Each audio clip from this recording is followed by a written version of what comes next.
welcome back for the second time to Warzone News, the one-stop shop for everything Call of Duty about all the news that happened this week. Not much happened this week, it was pretty quiet, but I have been fiddling around with a lot of the guns, well, all of the guns in the game, and so this mainly will be focusing on weapons, although there is a few things I missed last week, which I'll show. For example, the first leaks of the new map that's supposedly supposed to be coming next season.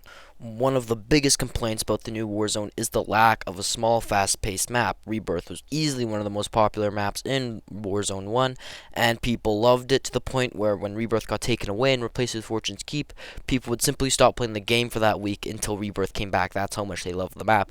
So this is the new supposed design for the new Warzone 2 map that's supposed to be coming next season in a few months. This is all we have so far. The actual image of the map got deleted or taken down by Activision, as the person who uploaded it said, but they did make this mock-up of the map, like a drawn photo, because Activision can't take down a drawn photo, because they don't actually own the rights to it. And so this is what it's supposed to look like. It's a bit of a mix between Fortune's Keep and Rebirth Island, which I don't know how to feel about it yet, but yeah, that's all we know about the map. So that's all the leaks we have for this week, or all the leaks that I know of personally. In other news, the actual kill record or highest kill game in Warzone 2 is still undecided, considering one person dropped 34 kills, labeled it the highest kill solo game in Warzone 2, and then the same person uploaded like a day later the highest kill game in Warzone 2 with 35 kills. But then a week before any of those were uploaded, someone got 72 kills. So still undecided of what the actual kill record is in Warzone 2. Time for the part of the video most of you are watching it for, the weapons. What's the best ones to use? Which one's the best? Got the best tuning, long range, short range, close range, all your different play styles, and let's get into that. First guns, or let's kick it off with the snipers. First gun up is the XPX. Probably one of the best snipers used right now, especially after recent buffs. This is an older build. You can probably adjust it slightly to your requirements, but I think all around it passes every test for like the best gun to use for long range and close range. It's got a decent ADS for a lot of people, while also having really good flinch and pretty good range. All around meets all the requirements that a sniper should have. So let's get into the next sniper. The Signal 50, probably the most loved and the most hated sniper at the same time. This sniper has a fast fire rate, and when you have it right, the really good bullet velocity, but while leveling it up, and at the beginning, it's probably got some of the worst stats of any gun I've ever seen. But this is my personal build with it. It's got all around pretty good tuning. I really took my time on this gun, because you really do have to get this gun to be good. But has one of the best fire rates of any snipers. You can really rapid fire them out. So good fire rate, and this is a maxed out bullet velocity and damage build, so it hit scan, so that's always a good plus. And for all you Warzone 1 players, we're back with the SPX with the Kar 98 build. I call it the Kar 98 because it is practically the Kar 98. We've got everything built for like a closer range sniper, but still meets all the requirements that a longer range sniper should have, except just a slightly shorter scope. Good ADS, really fast ADS, but also meets your long range requirements by having pretty good flinch control. And only thing is, you might want a bigger scope if you are using this gun for range. But other than that, it's amazing. Now let's get into the SMGs. The Vaznov 9K is at the top of almost everyone's list for guns to use, beating even the Lockman sub or the MP5. This is one of my builds if you like iron sights. All around is pretty good, and it has really good ADS speed. And there, going down to 5 round mag, but still pretty good. But if you want a scope on your gun, use this build. This is my preferred build of the Vaznov 9K. All around, still really good gun. All it does is have a scope on it now, but still has a good ADS speed and good mobility for you guys. And if not, has better recoil control than the last gun. Everyone, of course, is talking about the Fennec. It's a bit overrated, I feel. I still feel like this is Ice build, I think. It's still okay. It's still got a bit of bounce, and it doesn't have that much range, but if you're really close, it doesn't happen very often. It will destroy, but even then, still only a 45 round mag with a fire rate fast. I would only put this on like my number 4 or 5 spot. If you really like the Fennec, I recommend going and checking out Iceman Isaac's video on it, because he does it way better than I do, and he goes in more depth of the Fennec. One of my personal favorite underrated guns, the Mini Bach, is amazing. This is the tuning setup for it. It is got a massive mag size of 64, one of the biggest mag sizes you can get on an SMG, while still having good mobility and the ADS speed and the recoil to compensate for that.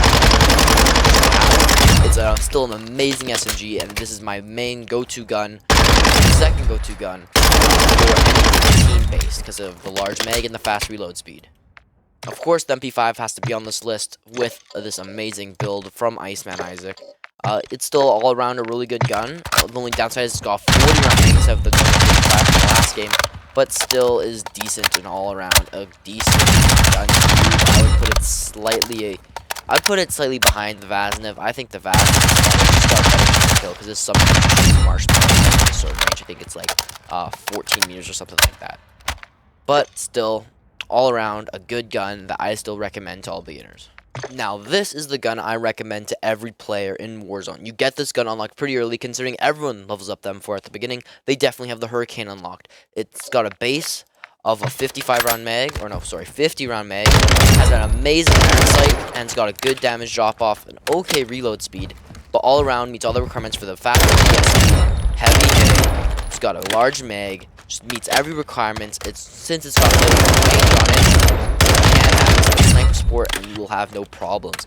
This is the first gun I leveled up, and I do not regret it. This is an amazing gun. I recommend in this game. Now let's get into the ARs, which is sort of a mixed category, considering I think all the ARs just suck in this game, because they all have bad recoil compared to Warzone 1. But this is my M13 build. This is one of my go-to. I take the M13 over the M4 just because of time to kill, and it's got roughly the same recoil control, but all around, still a good gun. It's a bit flashy sometimes, but that does do the job quite well of having some range, but mostly good range capabilities because of its large fire rate. I'm going to classify the RPK as an AR because you can practically just put a small mag on it and it performs the same as any AR would, except this one just hits harder. This is, I think, the best of the AR. That's what all people say. The 7.2 or the 5.45. 5.45 just got buffed recently, but I think this is the best just because of its like range. I think it's mostly for recoil control, but all around a pretty good gun and meets all the requirements that a gun should. If you're a veteran Warzone player, you will remember the DMR and how much everyone hated it. This is the gun for you if you were one of those people with the DMR. It's got all around good damage. This is practically only built for damage, and we put a 3.5 times scope on there just so you have some more range. And it can, I think, 3-shot in Warzone to the chest. Sometimes 4-shot if you're in the chest. I think it can 2 or 3-shot, depending on how many plates they have. If they have 2 plates, or they have the regular 2 plates, I think it's 2-shot headshot. But if they have 3, I think it's a 3-shot headshot. That extra plate does mess with things a lot. But all around, that's an amazing gun. It's got okay recoil control, but hits like a truck. So it's got that going for it. Now time for the obvious best choice, top of my list for the best gun in all of Warzone 2. We've got the Lockwood 300. This is obviously the best because of its immense range and its extremely long barrel. When you kill someone, they will give you the best hot mic ever. And on top of that, you can brag to them that they died to a shotgun. This is obviously the best gun in the game. No one can prove any different. If you want the build, here it is. This is just amazing all around. Meets every requirement a sniper should ever have. Got an ADS, easily the fastest ADS. Obviously the best. And if you aim down sight and you really focus hard enough, yes, you can get those long shot kills. So this is obviously the best sniper in the game. You can't tell me any different because the way I with a 12-gauge shotgun is just a skill gap. That's all it is. I wish this graph was fake, but it's not. As you can see from the bottom, I upload a lot of shorts. That's why the graph is so like absurdly different. But like still, that's like a lot of people. 3.6 of you are subscribed and 96.4 aren't. Like, come on, yes, we can do better than that. My demons online will play in the war zone. I'm locked inside.